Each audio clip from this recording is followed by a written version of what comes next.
और स्वागत है आपका। बढ़ते हैं खबरों की तरफ। तमिलनाडु की कोलाथूर सीट से मुख्यमंत्री एमके स्टालिन चुनाव हारे हैं। 8,795 वोटों से चुनाव हारे एमके स्टालिन। टीवीके के बीएस बाबू ने करारी हार दी है और ये बड़ी जानकारी तमिलनाडु से आपको बता रखे, जहां पर तमिलनाडु की कोलाथूर सीट से मुख्यमंत्री एमके स्टालिन चुनाव हारे हैं। 8,795 वोटों से एमके स्टालिन चुनाव हारे हैं। टीवीके के बीएस बाबू ने करारी हार दी है और ये बहुत बड़ी हार मानी जा रही है, क्योंकि मुख्यमंत्री कोलाथूर सीट से वो मुख्यमंत्री बने थे एमके स्टालिन और वो चुनाव हार गए हैं। टीवीके के बीएस बाबू ने उन्हें करारी हार दी है। 8,795 वोटों से चुनाव हारे एमके स्टालिन। तमिलनाडु से ये बड़ी जानकारी, ये बड़ी खबर। तमिलनाडु के कोलाथूर सीट से मुख्यमंत्री एमके स्टालिन चुनाव हार चुके हैं। 8,795 वोटों से चुनाव हारे हैं। टीवीके के बीएस बाबू ने ये करारी हार दी है।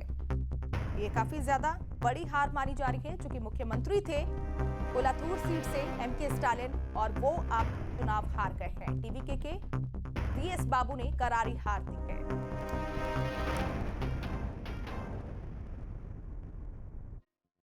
और पश्चिम बंगाल में बीजेपी की प्रचंड जीत पर न्यू स्टेट संवाददाता ने उत्तर प्रदेश के डिप्टी सीएम केशव प्रसाद मौर्य से खास बातचीत की है। सुनिए। यूपी सरकार के उप मुख्यमंत्री केशव प्रसाद मौर्य हमारे साथ हैं और आज जिस तरीके का दिन रहा है 4 मई 2026, इस तारीख को आज पश्चिम बंगाल की जीत को किन शब्दों में आप कहेंगे? देखिए, 4 मई टीएमसी और ममता दीदी की सरकार गई, ये नारा हम लोग शुरू से लगाते थे और आज इतना सुकून मिला है कि जैसा आनंद और सुकून हमें 2014 में जब माननीय नरेंद्र मोदी जी ने प्रधानमंत्री पद की शपथ ली थी, जैसा आनंद उस समय आया था, जैसा आनंद 2017 में समाजवादी पार्टी की सरकार को उत्तर प्रदेश से उखाड़ फेंकने का जो जनादेश हमें यूपी की जनता ने दिया, जो आनंद उस दिन हुआ था, वैसा ही आनंद आज मुझे अनुभव हो रहा है कि आज पश्चिम बंगाल में कमल खिला। कमल तो हमारा आसाम में भी खिला, तीसरी बार हमारी सरकार बनी है, पांडुचेरी में भी हमारी सरकार बन रही है, लेकिन सर्वाधिक आनंद पश्चिम बंगाल में कमल खिलने को लेकर के है। ममता दीदी का अहंकार चूर चूर हो गया। उन ममता की निर्ममता का जवाब पश्चिम बंगाल की जनता ने दे दिया। घुसपैठियों को सर माथे पर बैठाना और जो पश्चिम बंगाल के निवासी हैं उनका शोषण और उत्पीड़न करना, उनका हक घुसपैठियों को बांट देना, इसका सबका जवाब और हिसाब पश्चिम बंगाल की जनता ने चुका दिया है।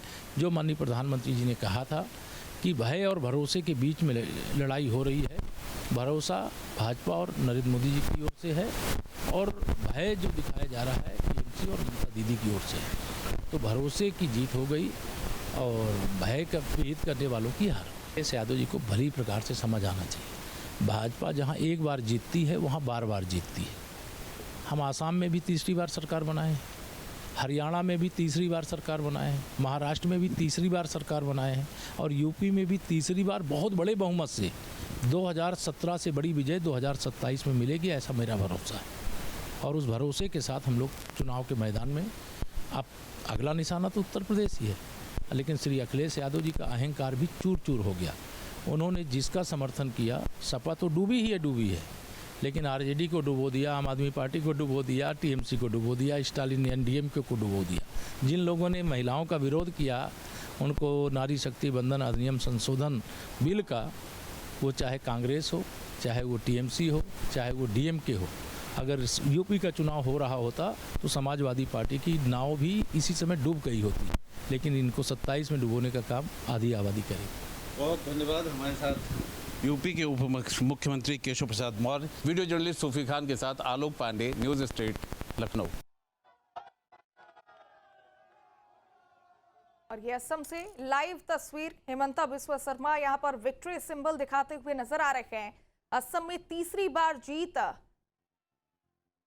हेमंता बिस्वा शर्मा यहाँ पर दर्ज किए हैं और ये विक्ट्री सिंबल दिखाते हुए नजर आ रहे हैं। कार्यकर्ता उत्साहित हैं। ये लाइव तस्वीर असम से आपको दिखा रखे, जहां असम के CM Himanta Biswa Sarma victory symbol दिखा रहे हैं। उनके साथ भारी संख्या में कार्यकर्ता समर्थक मौजूद हैं। और ये खुशी उनके चेहरे पर साफ देखी जा रही है। और ये विक्ट्री सिंबल दिखाते हुए मुख्यमंत्री असम के हेमंता बिस्वा शर्मा नजर आ रहे हैं। तीसरी बार जीत यहां पर बीजेपी ने दर्ज की है। ऐसे में विक्ट्री सिंबल दिखाते हुए सीएम नजर आ रहे हैं। और ये सीधी तस्वीर आपको असम से दिखा रहे, जहां पर ये लाइव तस्वीर इस वक्त आपकी टीवी स्क्रीन पर है। हेमंता बिस्वा शर्मा विक्ट्री साइन दिखाते हुए नजर आ रहे हैं। चेहरे पर जीत की चमक साफ देखी जा रही है। उनके साथ बड़ी संख्या में भारतीय जनता पार्टी के कार्यकर्ता और समर्थक मौजूद हैं। ढोल नगाड़े बज रहे हैं और नारों और जश्न के बीच ये तस्वीर साफ संकेत दे रही है कि रुझानों ने यहां उत्साह को चरम पर पहुंचा दिया है। ये सिर्फ जश्न नहीं है, बल्कि एक मजबूत जनादेश का भरोसा भी है। इन चेहरों पर साफ झलक रहा है। और विक्ट्री सिंबल दिखाते हुए लगातार मुख्यमंत्री हेमंता बिस्वा शर्मा नजर आ रहे हैं। बड़ी संख्या में बीजेपी के कार्यकर्ता समर्थक उनके पास मौजूद हैं। उनके इर्द गिर्द बड़ी संख्या में समर्थक और कार्यकर्ता मौजूद हैं और सभी लोग यहां पर विक्ट्री सिंबल दिखाते हुए नजर आ रहे हैं।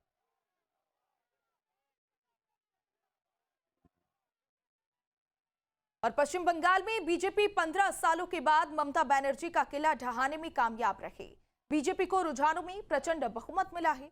पश्चिम बंगाल में बीजेपी की प्रचंड जीत पर मेरठ से बीजेपी के राज्यसभा सांसद डॉक्टर लक्ष्मीकांत वाजपेयी से न्यूज स्टेट संवाददाता ने खास बातचीत की है। क्या कुछ बातचीत हुई है, सुनिए।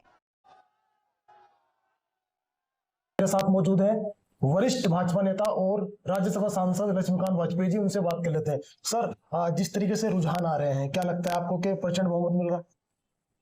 प्रचंड बहुमत ही मिलेगा और पश्चिमी बंगाल को आतंक से मुक्ति मिलेगी और घुसपैठियों से मुक्ति मिलेगी। अब स्वतंत्र होकर वहां की जनता भारत माता का अर्चन भी करेगी और अपना जीवन यापन भी करेगी। क्या फैक्टर लगता है आपको पश्चिम बंगाल में? कौन सा फैक्टर है जो भाजपा ने वहां पर जो है उसको अपने फेवर में कर लिया? हम जनता को यह बताने में कामयाब हो गए कि 15 साल से आपकी जो सरकार यहाँ पर है, ये घुसपैठियों को संरक्षण देने वाली सरकार है। ये सरकार जो है अपराधियों को संरक्षण देने वाली सरकार है। और जब जनता ने ये समझ लिया और आदरणीय नरेंद्र मोदी जी के और आदरणीय अमित शाह जी की अपील को स्वीकार कर लिया, तो परिवर्तन के अलावा कोई विकल्प भी नहीं था। जनता के निर्णय को शालीनता के साथ, बहादुरी के साथ स्वीकार करना चाहिए। लेकिन अब ये कहना कि सूरज डूबने के बाद टीएमसी का सूरज डूब गया, अब किस सूरज के डूबने का इंतजार कर रही है ममता बनर्जी। मेरठ से सरफराज अहमद, न्यूज़ स्टेट, उत्तर प्रदेश। और जिस तरीके से अलग अलग जगहों से तस्वीरें सामने आ रही हैं, बीजेपी के कार्यकर्ता जश्न मनाते हुए दिखाई दे रहे हैं। और ये मुख्यमंत्री योगी आदित्यनाथ की तस्वीर आपको दिखा रहे हैं, मिठाई खिलाते हुए नजर आ रहे हैं। उनके साथ उप मुख्यमंत्री भी मौजूद हैं और एक दूसरे को मिठाई खिलाते हुए नजर आ रहे हैं, लड्डू बांटते हुए नजर आ रहे हैं। मुख्यमंत्री खुद हाथ में लड्डू का डब्बा लिए हुए हैं और जीत का जश्न मना रहे हैं।